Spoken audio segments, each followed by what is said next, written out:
주말 동안 있었던 정치 현안을 다루는 정치 토크 시간. 월요일 정치 토크. 오늘도 더불어민주당 박범계 의원, 미래통합당 조혜진 의원 나와주셨습니다.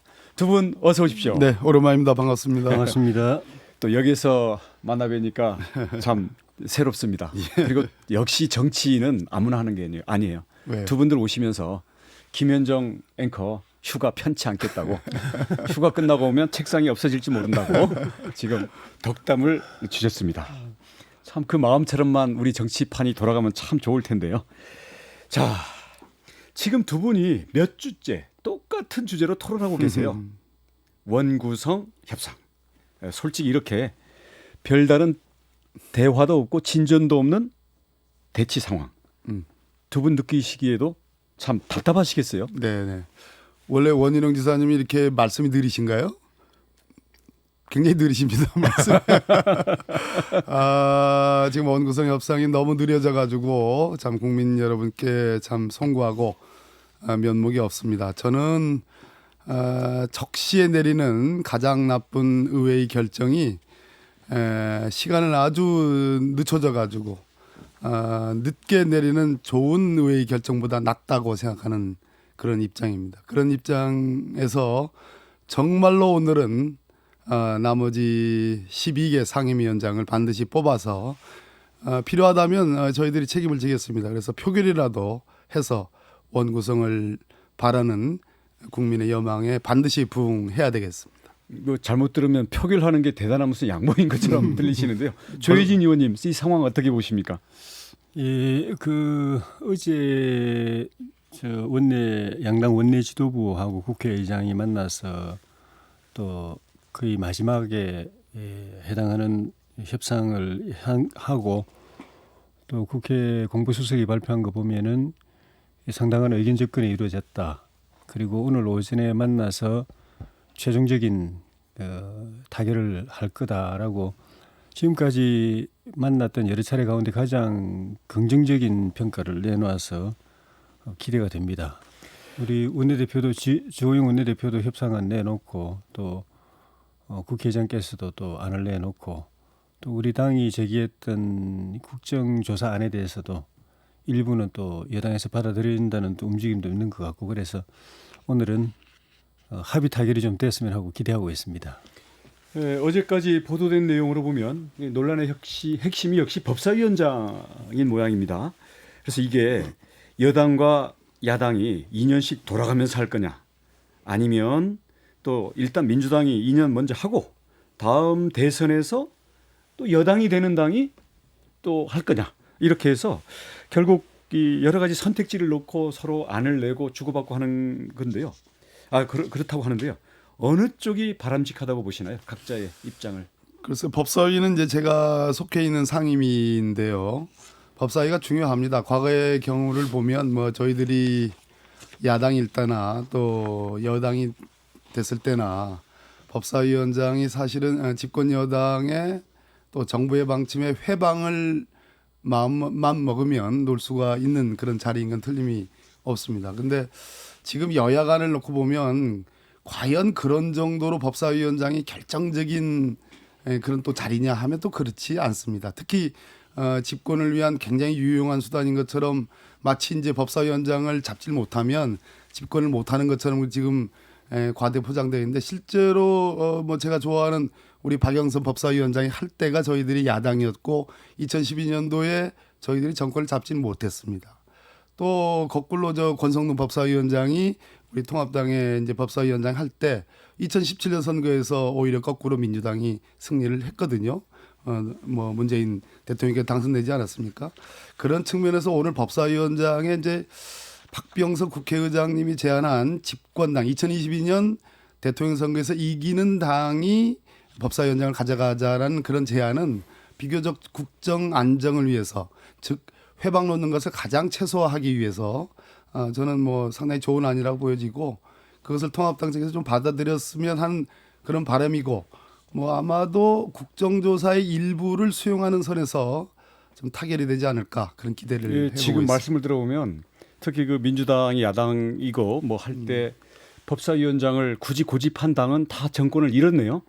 제가 뭐 집권을 결과적으로 못했네요. 보니까 그렇습니다. 근데 예. 굳이 이걸 왜 가져가시려고 하는지 이제 일종의 원내 전략이 아닌가 저는 그렇게 생각을 하는데 우리 조혜진 의원님은 어떤 방안이 바람직하다고 보십니까?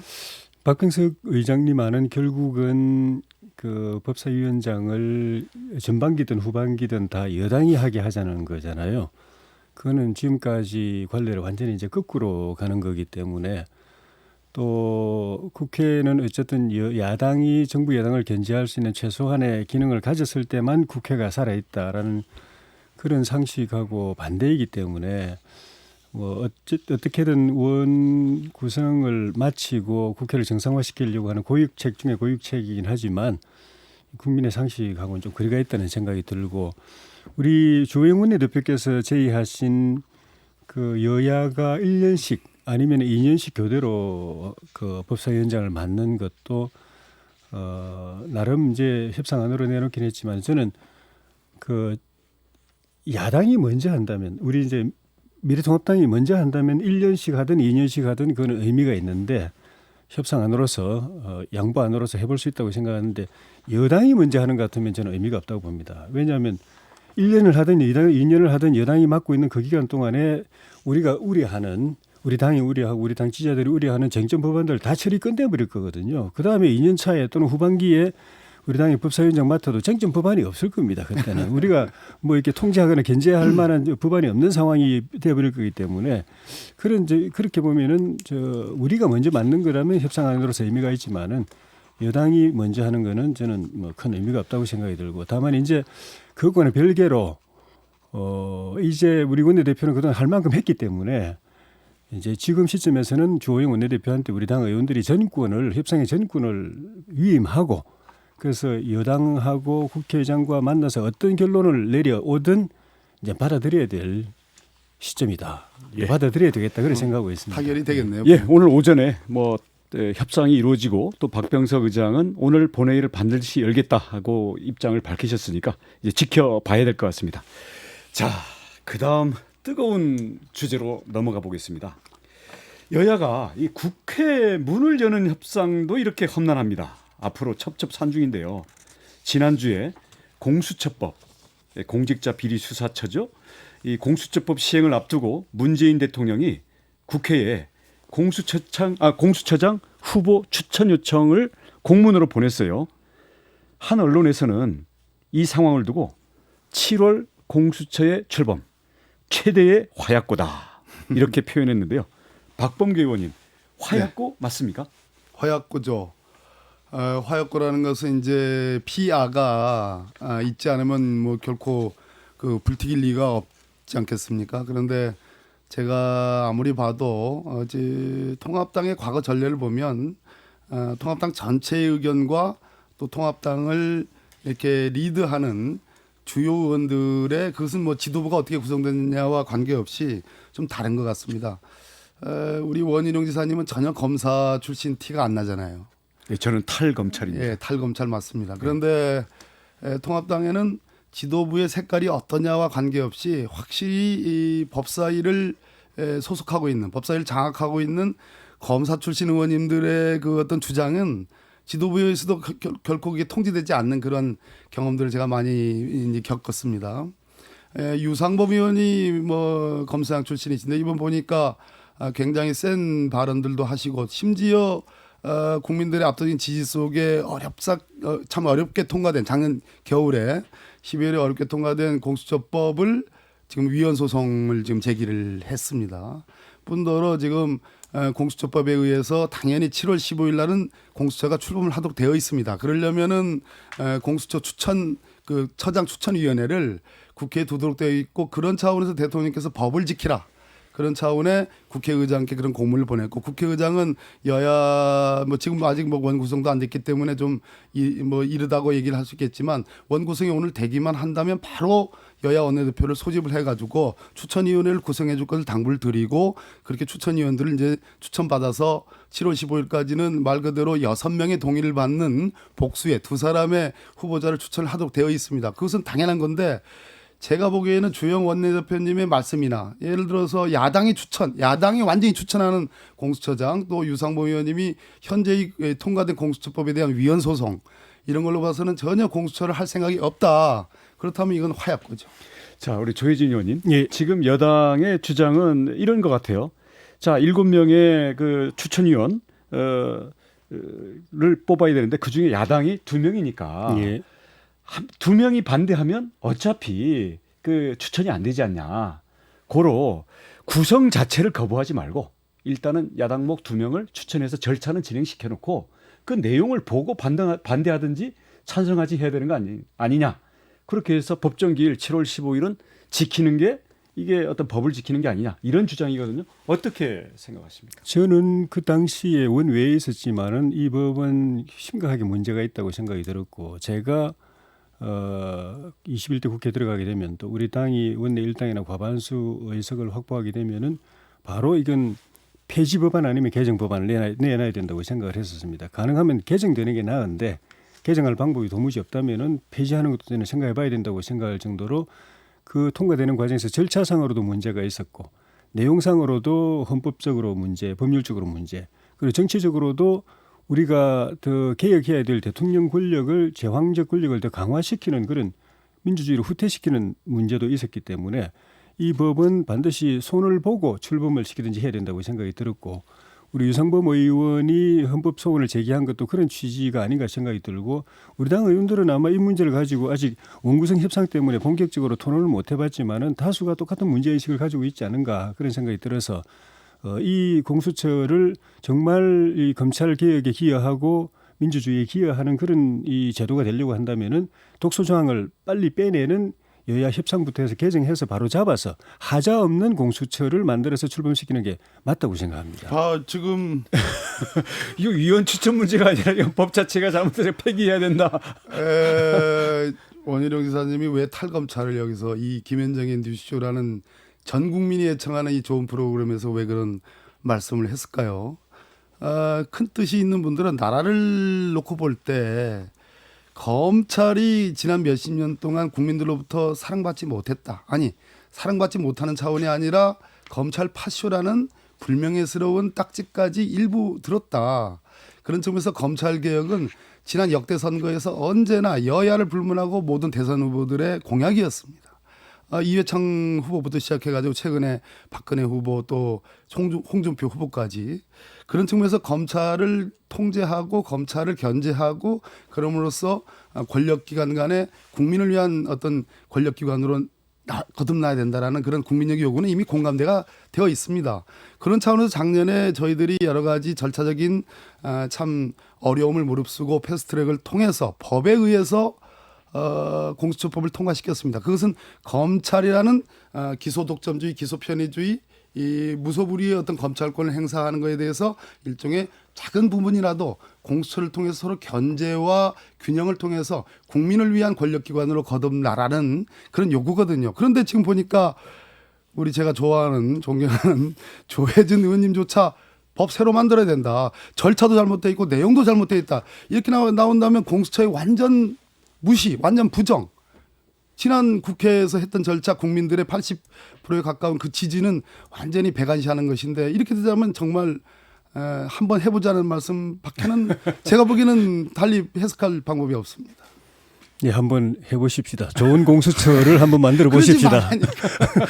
좋은 공수처를 한번 만들어 보십시다. 네, 반론을 한번 펴주시죠. 그 우리 원희룡 지사님께서 탈검찰이라고 말씀하신 것은 검찰 개혁 이 말씀이라고 생각이 듭니다. 본인이 몸담았던 친정 조직에 대해서 공개적으로 그런 말씀을 하실 정도면은 애정 속에도 이 조직은 개혁해야 될 부분이 있다라는 걸 이제 말씀하신 것인데 물론 이제 우리 서민들이 느끼는 거는 그런 무차별적인 수사 과정에서 무리한 수사, 인권 억압적인 수사라든가 또 구체적으로는 무차별적인 그 압수수색 또 구속 또 별건 수사, 또 피의사실 공표, 또 사건 박이닝 이런 것도 고쳐야 되지만은 역사적으로 가장 큰 검찰개혁의 화두는 권력으로부터 독립된 중립적인 국민 편에 선 검찰을 만드는 것이 가장 핵심 화두였는데 이번 공수처법은 그거 역행한다는 데서 가장 문제가 있는 것입니다.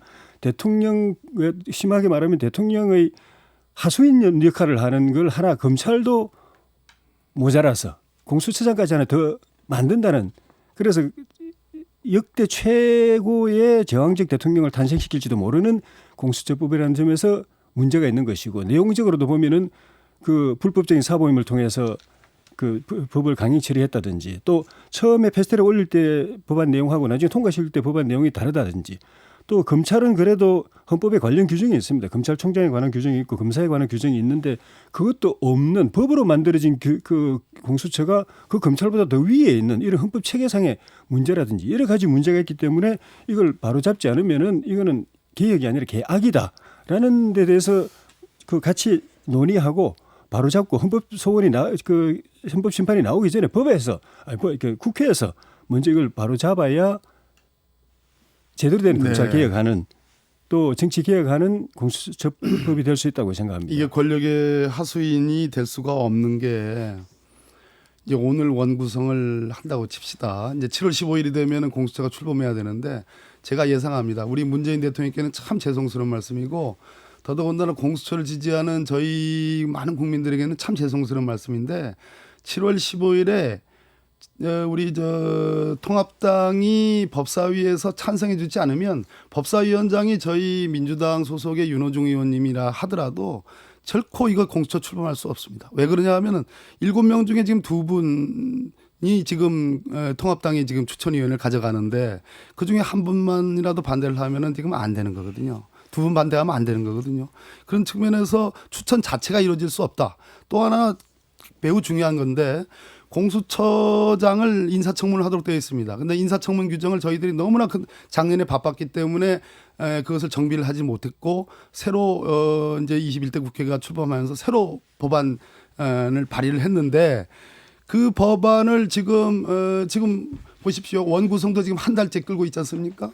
그런데 그 인사청문회법이 법사위로 올라오면 통합당에서 3분의 1 정도의 지금 의사정도수는 갖고 있거든요. 3분의 1만 제한하면 뭘로 갈 수 있냐면 안건 조정위로 갈 수 있습니다. 3개월 동안 무조건 잡아둘 수가 있습니다. 그럼 7월부터 시작해가지고 10월까지는 택도 없는 거예요. 바로 그런 제도가 지금 현재 정비된 공수처 제도인데 그걸 가지고 권력의 하수인이라니 제왕적 대통령에게 힘을 주는 그런 제도로 그렇게 오해하시고 그렇게 해석한다는 것은 정말 제대로 공수처 제도를 제대로 이해하려고 한 노력조차도 없어 보인다. 절대 하수인이 아닙니다. 이건 야당이 완전히 통제할 수 가능한 공수처 제도라는 걸 제가 말씀드립니다. 이 평행선을 계속 끝까지 갈 수는 없을 것 같고요. 반론 한 번만 더 말씀드리면은 박범계 의원님 말씀처럼 우리 공수처에 대해서 야당이 최소한의 지렛대 견제권이 확보된 상태로 그대로 갔으면 좋겠습니다. 그런데 벌써부터 법사위 백혜련 민주당 간사가 야당에게 주어진 좀 전에 박범계 의원님은 야당에게 2석이 가 있으니까 야당 동의 못하면 이 출범 안 된다고 하셨는데 그거를 여당에게 가져갈 수 있는 규칙을 지금 내놨지 않습니까? 그거 아니라고 우리 백혜련 아니요. 그 의도가 그렇고 그 결과도 또 그렇게 될 겁니다. 그리고 그거는 뭐 더 말씀 안 하셔도 아실 거고 지켜보기로 하고요. 우리 백혜련 간사는 30초만 말씀드리면은 만약에 열린민주당이 통합 안 하고 그대로 있었으면은 그 의석 중에 하나는 열린민주당으로 갔었습니다. 그리고 또 앞으로 또 그렇게 시도할지도 모릅니다. 그리고 지난번 20대 말에 패스트트랙으로 통과시킬 때처럼 1+2 해서 야당이라고 이름을 갖고 있지만 여당인 당들하고 합하면 결국은 야당의 견제권은 모임해지는 것입니다. 어쨌든 백혜련 간사는 그런 취지는 아니고 야당이 복수로 있을 때 제1야당이 그 추천권을 행사하지 않으면 제2야당에게 주는 겁니다. 이 논의는 국회 안에서 하도록 하겠습니다. 자, 여기는 김현정의 뉴스쇼기 때문에 다음 주제로 넘어가도록 하겠습니다.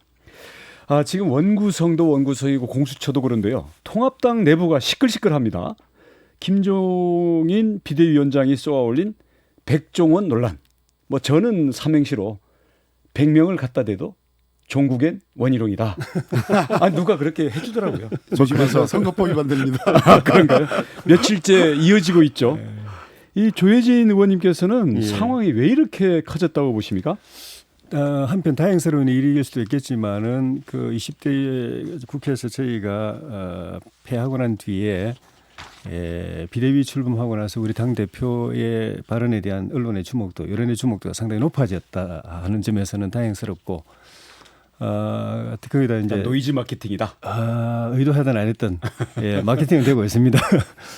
거기다가 이제 누구나 관심 가지고 있는 대선 주자에 관한 언급이라는 점에서 뉴스성이 있었고, 또 특정인을 백종원이라는 또 특정인을 소환하는 바람에 일파만파가 되고 있는데 이제 걱정스러운 거는 여기에 우리 당내 장제원 의원이 반발하고 또 민주당에서 정청래 의원이 또 비판하고 또 요즘 한창 또 주가 올라가는 우리 우리 진 교수님 진중권 교수님이 또 참여해가지고 그렇게 되고 있는데 조금 우려가 됩니다. 이 대권 주자 논의는 노이즈 마케팅으로만 가서는 안 되거든요. 진지하고 내용 있게 보관을 가지고 전략적으로 진행이 돼야 되는데 여기서 조금만 더 나가면 이게 잘못하면 이 대권 주자 이야기가 산으로 갈까 좀 걱정이 제가 돼서. 좀 더 예. 그 웃을 일이 아니에요, 원희룡 지사님. 그 김종인 대표님다운 역시 노회한 전략이라 보는데 이렇게 품을 넓혀놔야지 많은 사람들을 담을 수 있는. 저는 새로운 인물을 정말 듣도 보지도 못한 새로운 인물을 내세울 수 있는 여지를 남겨놓은 아주 고도의 저는 전략이라 이제 그런 생각을 하는데 기존의 통합당의 대선 후보로 거론되시는 분들의 분발을 더 촉구하면서 얼마든지 새로운 인물들을 찾아서 좀 서프라이즈 할 수도 있다라는 일종의 경고이기도 하고 일종의 매기 효과를 노린 거라고 보는데 거기에 안타깝게도 우리 백종원 선생이 제가 굉장히 좋아하는 분인데 희생됐다는 측면에서 그거는 아주 매우 안타깝고 참 정치 도의상 옳지 못합니다. 차라리 진짜 대통령 후보로 세우든지 말이에요. 예, 그런 측면에서 좀 안타깝습니다. 예, 그래서 뭐 김종인 위원장님의 의도에 대해서는 두 분께서 뭐 짚어주신 것 같고 또 오늘 또 김군식 전 의원님은 이게 어떻게 뽑을지를 지적하는 거다라고 여러 가지 아무튼 꿈보다 해몽이 더 다양하게 나오는 것 같습니다. 이제 그런데 이제 또 뉴스에서 관심이 되는 게 우리 오세훈 전 서울시장이죠. 김종인 비대위원장이 직접 대선 후보가 될 가능성 이걸 언급했고 김종인 위원장님은 곧바로 부인은 했습니다마는 두 분은 그 가능성 얼마나 된다고 보십니까? 제가 먼저 얘기할게요. 제로라고 생각합니다. 예. 그분 생각이야 뭐 그 어찌 알겠습니까? 사람의 마음의 깊은 속을. 그러나 시대 정신에서 그렇게 된다면야 저희들 입장에서는 참으로 그것은 땡큐라는 생각이 드는데 그분 스스로가 시대 정신을 모를 리가 없는 거고 아까 말씀드렸듯이 어찌됐든 새로운 인물들을 발굴하고 그럼으로써 기존 후보들 간의 어떤 치열한 경쟁을 통해서 국민들이 저희들 민주당에 많이 이렇게 쏠려졌던 시선을 다시 돌려가기 위한 고도의 책략이다 그렇게 생각합니다. 네, 조혜진 의원님. 저는 개인적으로는 김종인 위원장님이 본인이 우리 미래통합당의 대권 후보가 되거나 또 출마할 가능성에 대한 마음이 없지 않다고 생각합니다. 이분이 올해 우리 나이로는 80 하나인데 만으로 80이신데 그 연세에 어떻게 감히 그런 생각 그러실지 모르겠는데 3년 전에 이분이 대통령 출마 선언을 하신 분이에요. 2017년 대선 때 4월에 여의도 중소기업회관에서 대선 출마 선언을 하신 분이에요. 그런데 그 마음이 있으신 분인 거예요. 다만 이제 그 가능성이 있느냐 하는 부분에 있어 가지고는 본인도 아마 그런 부분 느끼실 거예요. 40대 경제 전문가로 이야기를 했을 때는 그게 이슈를 촉발하기 위한 측면도 있지만은 일정 부분 시대 분위기 우리 국민들의 바람을 또 반영한 부분도 있거든요. 그만큼 젊어져야 되고 또 전문성이 있어야 되고 하는 그런 것이기 때문에 또 우리 국민들이 아무리 어려워도 80대 되신 분을 대통령으로 모시겠다고 생각하기에는 아니 뭐 80대도 될 수는 있지만 그럴 수는 있지만은 국민들은 그래도 좀 더 젊은 사람을 찾고 있다. 그 경제를 제대로 공부한 또는 대중 친화적인 그리고 어떤 그 야당의 노무현 같은 후보 이렇게 하면 아마 이 좋은 당을 혁신하고 제대로 된 주자들을 세워야 된다라는 그 책임감의 무게에서 나오는 그런 얘기라고 현재까지는 볼 수 있을 것 같습니다. 자, 여기까지 하죠. 월요일 정치 토크 더불어민주당 박범계 의원님 그리고 미래통합당 조혜진 의원님 오늘 고맙습니다. 예, 고맙습니다. 김현정의 뉴스쇼는 청취자 여러분의 참여로 이루어집니다. 트위터, 페이스북, 레인보우 게시판 그리고 단문 50원, 장문 100원의 유료 문자 샵 1212, 우물정 1212 통해 참여하실 수 있습니다. 김현정의 뉴스쇼 여러분과 함께 만듭니다.